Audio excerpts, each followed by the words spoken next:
Okay, let's dive right into this explainer. We're looking at Hollywood standing right at the edge of a civilizational shift. We are witnessing an entertainment industry caught squarely between profound creative liberation on one hand and total existential collapse on the other. This isn't just about grabbing a better camera or upgrading editing software. We are talking about the potential death and rebirth of storytelling itself. Just listen to this for a second. I'm just a tool, but I've got life. That's a quote from Tilly Norwood. But here's the kicker. She's the world's first entirely AI actor, completely synthetic. And that chilling little introduction perfectly captures the emotional contradiction at the absolute center of entertainment today. Hollywood has always aggressively chased the next big technological leap, but right now, it finds itself staring down the barrel of the very machinery it helped create. I'm gonna make him an offer he can't refuse. Which brings us to the beginning of what we're calling the synthetic singularity. We're exploring an era where this new machinery is literally rewriting the foundations of human expression. The ground is shifting so incredibly fast. Take Dance 2, for example. Recently, a video generated by this model absolutely broke the internet. It showed this perfectly choreographed, photorealistic rooftop fight scene between Brad Pitt and Tom Cruise. The camera movement, the stunts, the sound design, all of it generated from a simple 15-second two-line text prompt. When studio executives saw this, they realized the game board had permanently flipped. A sequence that historically required, a 100-person crew, massive budgets, weeks of shooting, can now be synthesized by one person sitting at a laptop. So we really need to understand that AI in Hollywood is not just another software update. It's a historical force. We're talking something comparable to the arrival of sound in the 1920s, or the massive CGI revolution of the 90s. Honestly, many argue it's closer to the Industrial Revolution itself. And man, that comparison carries some seriously heavy emotional weight. In fact, an executive recently spoke at a UCF commencement for arts and humanities students, compared AI to the Industrial Revolution, and was immediately met with a chorus of boos. That's all. Yes, Miranda. People are absolutely terrified. And that fear leads us right into our next point, Hollywood's fractured kingdom.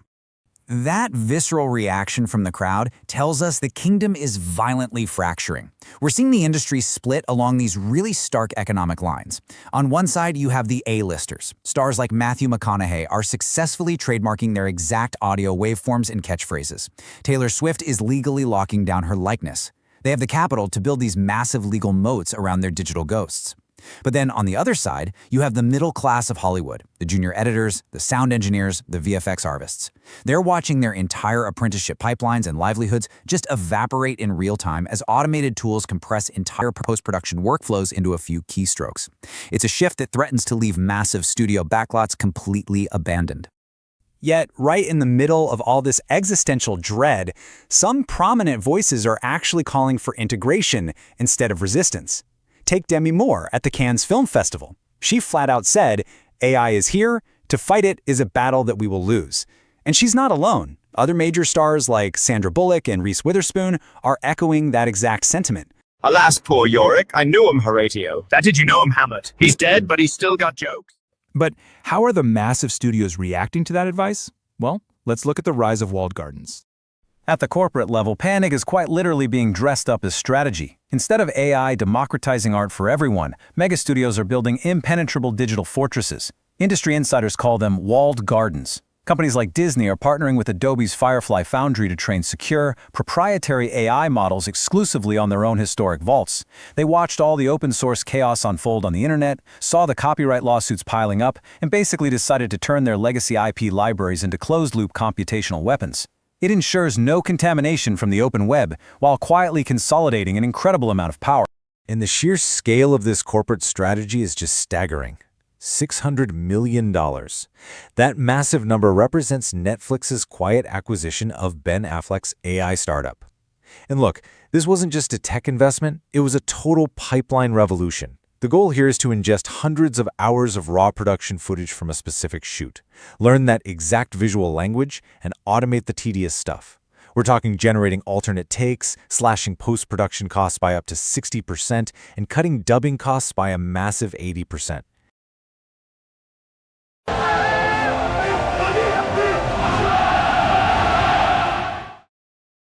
It's a completely closed-loop system designed for ultimate algorithmic efficiency.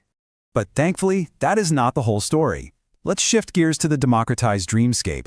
If we step outside those towering corporate walls, an entirely different, radically democratized future is taking shape out in the wild. Independent creators are using these exact same tools, but they're using them to explore deeply human vulnerabilities. Take Father Figure, for instance. It's an independent 25-minute short film about a terminally ill man who acquires a synthetic AI replacement of himself to care for his family. It's a beautiful example of how small filmmakers are pushing back against corporate scale. They're using artificial intelligence not just to cut costs, but as a narrative device to explore what human presence and memory actually mean. Now, the mechanics of this democratization are creating an era where audiences could soon be drowning in infinite content.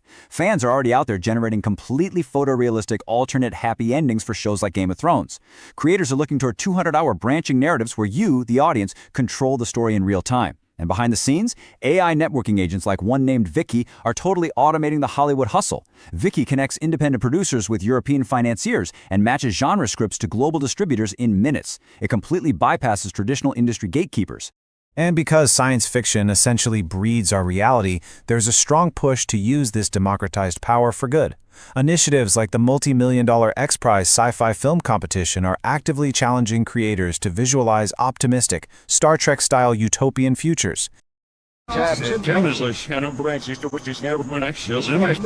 Chocolates, you never know what you're gonna get.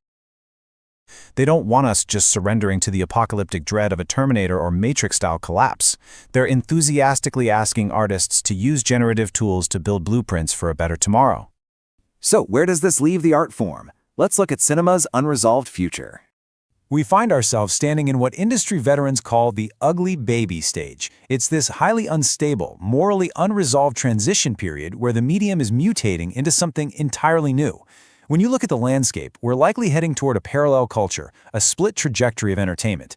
On one side, we'll have the corporate ecosystem, an endless, personalized, ultra-optimized sea of synthetic media generated right on the fly. But on the other side, independent, handcrafted, human-made cinema won't disappear. Instead, it's poised to become a highly celebrated luxury art form. Just like painting didn't disappear when the camera was invented, human filmmaking will be elevated by its very scarcity.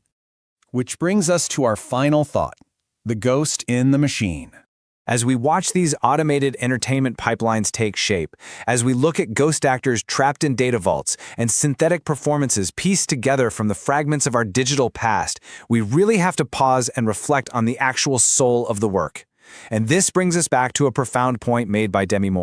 She said, "What it can never replace is what true art comes from, which is not the physical, it comes from the soul." Even as the barrier to creating blockbuster visuals drops down to literally the cost of electricity, the profound emotional truth of a performance, that flawed, messy, deeply felt reality of being human, remains the ultimate anchor of storytelling. I mean, sure, a machine can perfectly simulate a tear, but can it simulate the lived experience that caused it? As Hollywood mutates beyond recognition, transforming from a system of human artistry to an ecosystem of algorithmic efficiency, we want to leave you with this haunting question to consider the next time you sit down and press play. If artificial intelligence can soon generate endless movies, endless actors, endless stories, and endless emotional simulations, what exactly will remain uniquely human about cinema? Think about that as we step into this strange, beautiful, and totally uncharted new world.